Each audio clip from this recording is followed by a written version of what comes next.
Pemirsa, sebuah mobil sedan tertimpa pohon tumbang di Kota Makassar, Sulawesi Selatan. Mobil berisi satu keluarga, suami istri dan anak yang masih berusia 2 tahun. Sebuah mobil sedan tertimpa pohon besar yang tumbang di Jalan Perintis Kemerdekaan Kota Makassar. Pohon tumbang saat hujan deras disertai angin kencang melanda Kota Makassar. Mobil berjalan perlahan karena kondisi cuaca hujan deras. Tiba-tiba pohon tumbang menimpa atap mobil. 3 orang di dalam mobil, suami istri dan anak berusia 2 tahun selamat. Mobil sedan ringsek, rusak parah pada bagian belakang. Polsek Tamalanerea bersama Dinas Lingkungan Hidup segera memotong dan membersihkan pohon tumbang dari badan jalan. Sempat terjadi kemacetan panjang karena seluruh bagian jalan tertutup pohon tumbang. Pemirsa, sidang lanjutan Dewan Kehormatan Penyelenggara Pemilu atau DKPP kembali berlangsung dengan menghadirkan keterangan saksi ahli. Para pengadu menilai para komisioner KPU diduga telah melanggar kode etik penyelenggara pemilu dalam pendaftaran cawapres Gibran Rakabuming Raka untuk Pilpres 2024.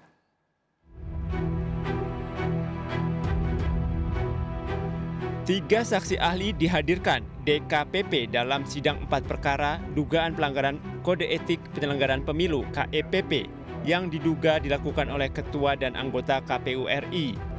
Saksi ahli tersebut adalah Ratna Lukito, guru besar ilmu hukum UIN, dosen Universitas Andalas dan aktivis hukum Charles Simabura, dan mantan hakim MK Marwarar Siahaan.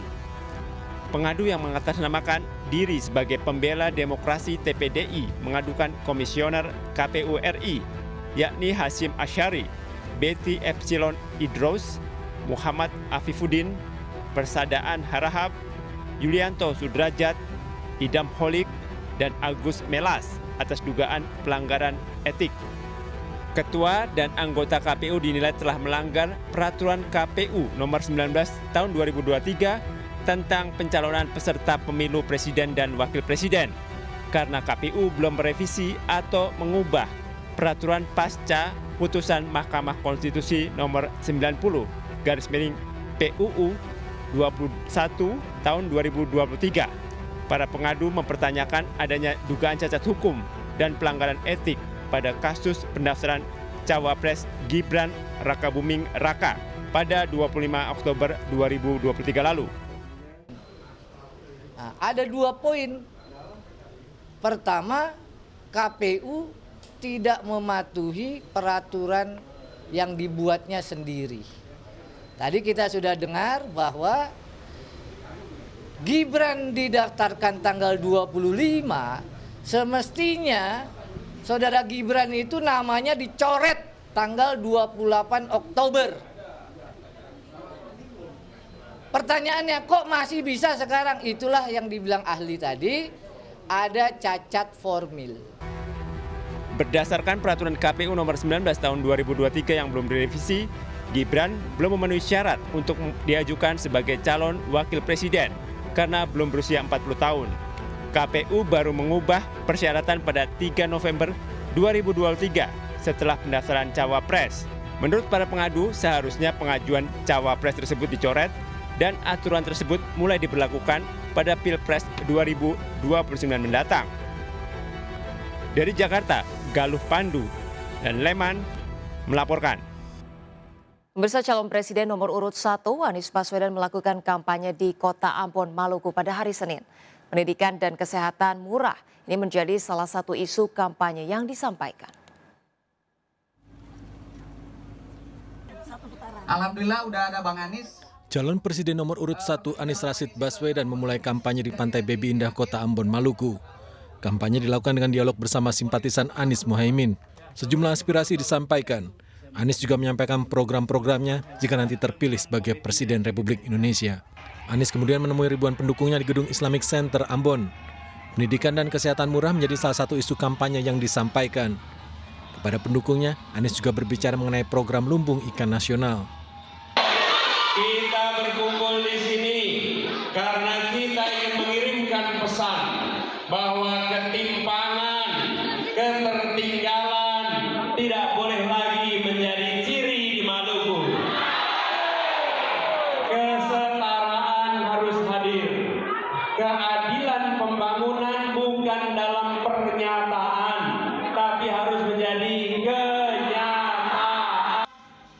Selain berdiskusi, Anies juga bersuah foto bersama sejumlah pendukungnya.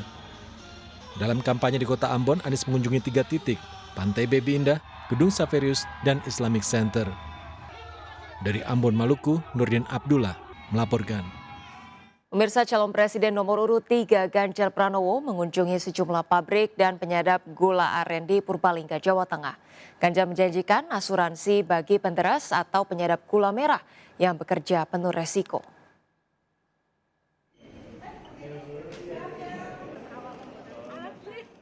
Capres nomor urut 3 Ganjar Pranowo melanjutkan safari politik di Kabupaten Purbalingga, Jawa Tengah. Ganjar menemui anak-anak muda kreatif, pemengaruh media sosial, milenial dan Gen Z untuk menyerap aspirasi mereka. Ganjar Pranowo juga mengunjungi sebuah pabrik bulu mata palsu yang berorientasi ekspor. Produk bulu mata palsu sebagian besar diekspor ke Amerika Serikat. Ganjar mengakui industri berorientasi ekspor juga tengah menghadapi masa sulit. Situasi ekonomi global belum membaik. Ya, kalau di Purbalingga itu legend sebenarnya untuk pabrik bulu mata palsu. Dan itu turunannya cukup banyak. Memang mereka mendapatkan tantangan karena kondisi ekonomi yang belum baik. Termasuk sebenarnya di tempat ini, dari PT Pasi ini, di mana kondisi dunia belum baik. Nah, saya hanya melihat saja, hari ini alhamdulillah mereka bisa bertahan. Yang pabrik bulu mata Purbalingga itu full PMDN. Dan mereka masih survive. Ekspornya ke sebagian besar Amerika masih berjalan dan kami senang melihat relasi hubungan industrial yang baik. Ganjar Pranowo juga menemui perajin gula merah di Desa Kaliwungu, Purbalingga. Ganjar menemui langsung para penderes atau penyadap nira kelapa. Sejumlah usulan diberikan, di antaranya yang menjadi perhatian adalah asuransi serta jaminan kesehatan dan keselamatan kerja bagi para penderes kelapa. Penderes kelapa termasuk pekerjaan dengan resiko tinggi. Mereka masuk kategori tidak mampu sehingga membutuhkan jaminan dari pemerintah terhadap kecelakaan kerja maupun kesehatan. Ganjar menyampaikan optimis dapat meraih target kemenangan wilayah Purbalingga dan sekitarnya hingga 70% suara. Purbalingga menjadi salah satu kampung halaman Ganjar, tempat tinggal keluarga orang tua sang istri, Atikoh Supriyanti. Dari Purbalingga, Jawa Tengah, Ismalia, Pandu Priyo Aji, N-News melaporkan. Pemirsa, calon wakil presiden nomor urut 3 Mahfud MD menghadiri acara di sejumlah gereja di Kota Medan, Sumatera Utara. Di hadapan ribuan umat Kristiani, Mahfud MD mengingatkan agar selalu menjunjung tinggi nilai-nilai toleransi serta memilih calon pemimpin sesuai dengan hati nurani.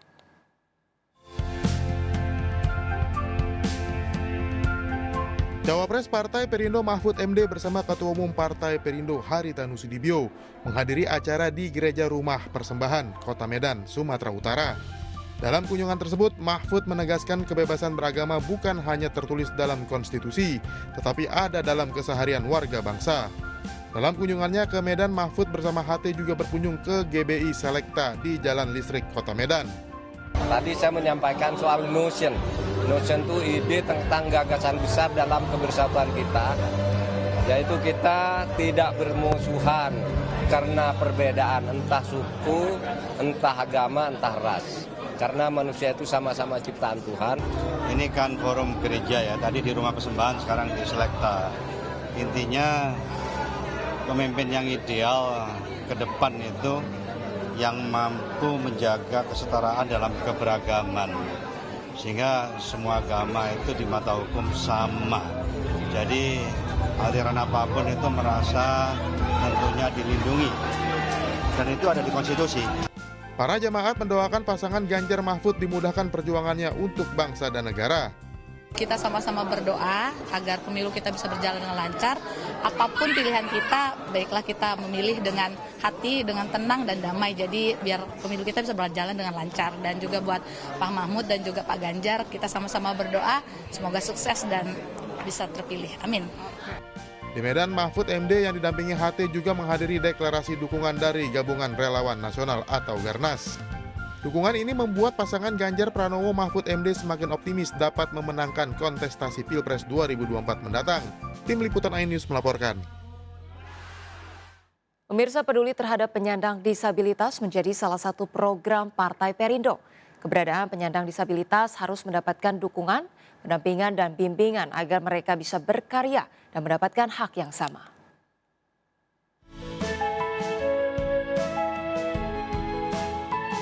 Caleg DPR RI Dapil Jawa Timur 1 Partai Perindo Angela Tanusudibyo mengunjungi tempat usaha kedai Belitas di Jalan Sampurna, Pabean, Cantikan, Surabaya.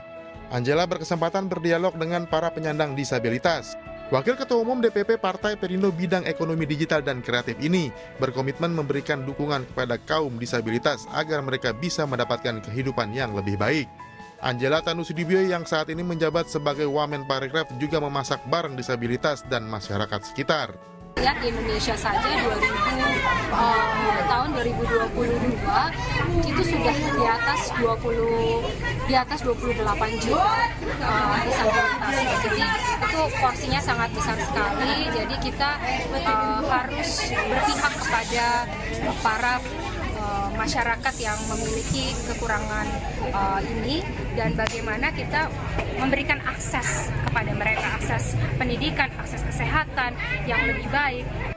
Tak ketinggalan Angela juga mensosialisasikan tata cara pencoblosan surat suara dalam pemilu 2024, sekaligus menyampaikan visi misi pasangan Capres-Cawapres Ganjar Pranowo Mahfud MD. Dari Surabaya, Jawa Timur, Sony Hermawan, iNews melaporkan. Pemirsa, seluruh caleg Partai Perindo terus menyapa masyarakat melalui berbagai program unggulannya. Salah satunya adalah mengajak warga hidup sehat dengan senam bersama.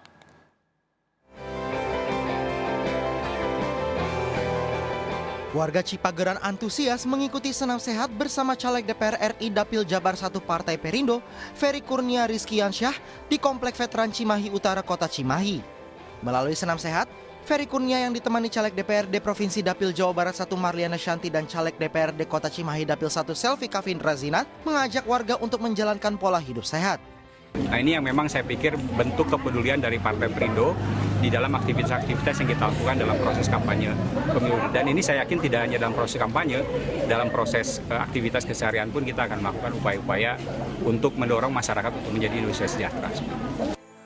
Sementara di Tangerang Selatan, caleg DPR RI Dapil 3 Banten Partai Perindo Diah Anita Prihapsari menggelar senam sehat Ling Tien Kung di Bukit Indah Ciputat. Warga juga menyampaikan aspirasi agar Diah Anita dapat membantu meningkatkan usaha mereka. Ya, mudah-mudahan ya Bu Diah jadi caleg nanti kita bisa dibantu ya dengan usaha kecil kita, yang punya usaha kecil bisa lebih mudah bagaimana cara membangun usaha kecil itu. Saya fokus ya kepada kewirausahaan UMKM, dan ibu-ibu di sini juga ternyata banyak juga yang menjadi UMKM.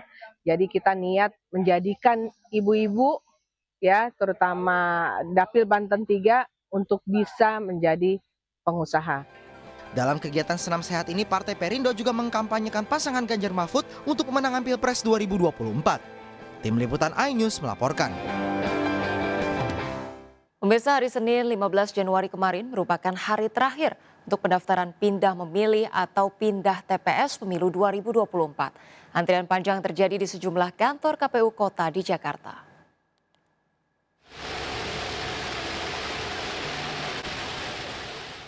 Antrian panjang terjadi di kantor KPU Kota Jakarta Selatan. Ratusan warga mengajukan pindah memilih atau pindah TPS untuk pemilu 2024 nanti. Hari Senin 15 Januari merupakan batas akhir pendaftaran. Tak heran banyak warga antre sejak pagi agar dapat mengajukan pindah lokasi tempat pemungutan suara. Prosesnya tadi lama nggak sih atau ribet nggak sih? Sebenarnya prosesnya nggak ribet, cuman antrinya yang lumayan lama, panjang banget. Antrinya lumayan panjang ya? Iya. Persyaratannya apa aja yang dibawa untuk itu? Cuman surat keterangan pindah kerja, sama masalah lagi bekerja di sini, sama KTP aja sih. Ribet nggak sih Mbak proses tadi pada saat? Kalau pas di dalamnya cepet banget sebenarnya, cuman waktu pas lagi ngantrinya lama banget. Oh, antriannya. Hari ini hari terakhir sih. Banyak pendaftar membuat KPU Kota Jakarta Selatan memperpanjang jam buka kantor. Bahkan bagi pekerja yang baru bisa mendaftar di atas jam 4 sore, KPU Kota Jakarta Selatan melayani hingga pukul 12 malam. Bisa melakukan proses di tingkat kelurahan, ada PPS, tim kami ada PPS di tingkat kelurahan, lalu ada PPK di tingkat kecamatan. Bagi masyarakat yang masih harus mengurus pindah memilih bisa langsung ke kantor kecamatan ataupun kantor kelurahan untuk mengurus di tingkat kelurahan dan kecamatan. Kesibukan serupa juga terjadi di kantor KPU Kota Jakarta Pusat di Pejambon Gambir. Warga datang sejak pagi untuk mengajukan pindah memilih. Salah satu syarat pengajuan pindah memilih atau pindah TPS adalah tercatat dalam daftar pemilih tetap DPT online. Pendaftar diminta menunjukkan KTP, KK, serta surat keterangan pendukung, diantaranya surat keterangan bekerja atau surat tugas dari tempat mereka bekerja. Dari Jakarta, Rani Sanjaya, Helmi Sajangbati melaporkan. Pemirsa, bangunan bekas hotel dan restoran family di Jalan Sisimanga, Raja Medan, Sumatera Utara ternyata bekas pelanggan perusahaan gas negara atau PGN. Ledakan di bangunan tersebut diduga terjadi akibat pipa gas bumi yang bocor. PGN menemukan pipa saluran gas alam dalam keadaan terpotong dan menyemburkan gas. PGN sendiri telah melakukan penutupan aliran gas di lokasi bekas ledakan tersebut. Ada fasilitas kita berupa pipa galvanis, yaitu pipa dinas yang posisinya udah terpotong dan mengeluarkan gas, sehingga kami lakukan penutupan dengan melakukan squeeze. Jadi sebelum pipa galvanis itu ada polietelinnya, pipa PE, kita squeeze. Dan setelah kita squeeze, aliran gas sudah tidak ada aliran lagi di situ. Untuk pengamanannya. Pemirsa, banjir yang melanda Kabupaten Bungo, Provinsi Jambi semakin meluas akibat meluapnya 2 anak sungai Batanghari akibat hujan dengan intensitas tinggi yang melanda Provinsi Jambi. Ribuan rumah warga di 14 kecamatan di Kabupaten Bungo terendam hingga 2 meter lebih. Objek wisata dermaga Danau Kerinci Jambi pun ikut terendam banjir.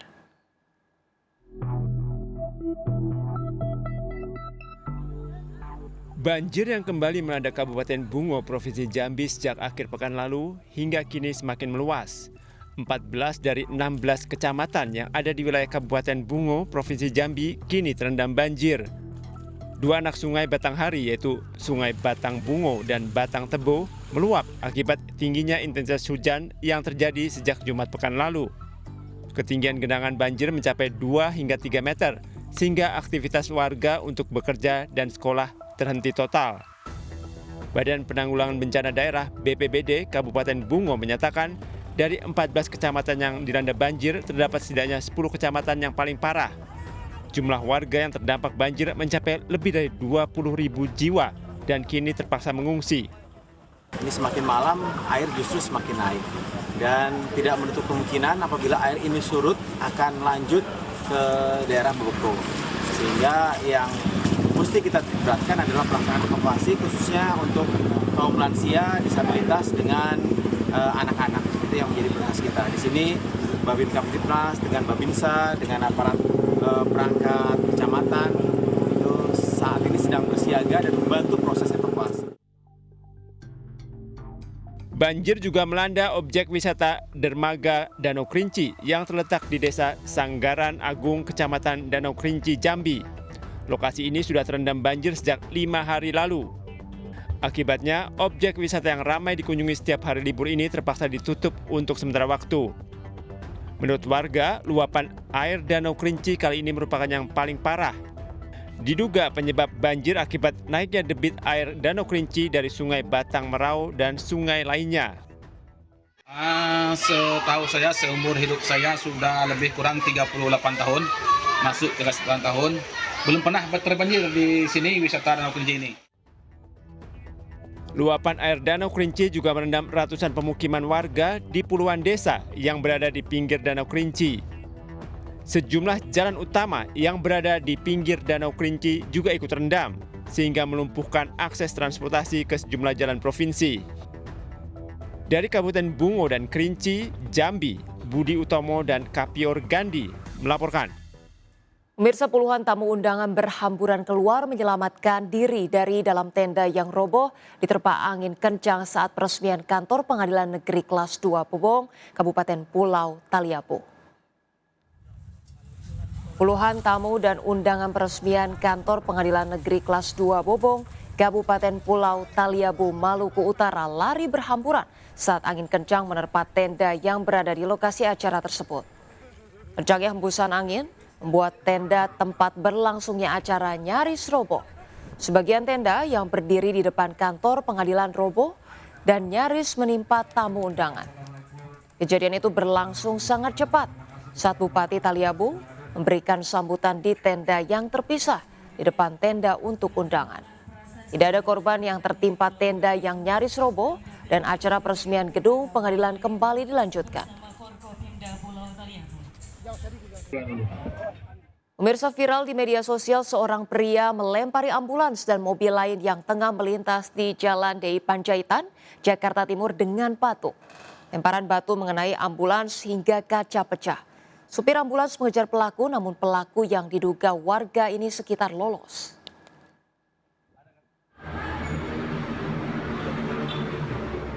Video amatir merekam sebuah mobil ambulans berhenti di Jalan DI Panjaitan lantaran kaca depan mobil pecah dilempari batu oleh orang tak dikenal pada waktu dini hari.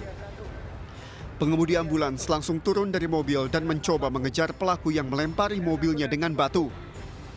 Namun pria tidak dikenal tersebut langsung melarikan diri. Tidak hanya mobil ambulans, bahkan beberapa mobil lain yang juga tengah melintas ikut dilempari batu oleh pelaku. Menurut warga, aksi yang membahayakan pengendara ini sudah dilakukan pelaku 2 kali di jalan yang sama. Diduga pelaku merupakan warga tidak jauh dari lokasi kejadian. Ada sebuah ambulans melintas, dan itu ada orang tidak dikenal, melakukan pelemparan. Itu dia melemparnya pakai batu atau apa? Menggunakan batu.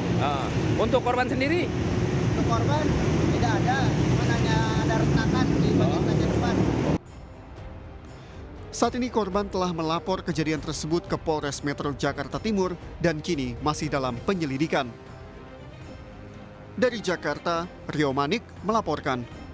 Pemirsa, sebuah pameran lukisan hasil karya anak disabilitas digelar di Sidoarjo, Jawa Timur. Goresan cat yang dihasilkan tercipta dari curahan hati anak-anak disabilitas yang pernah terlantar di kawasan kota Surabaya.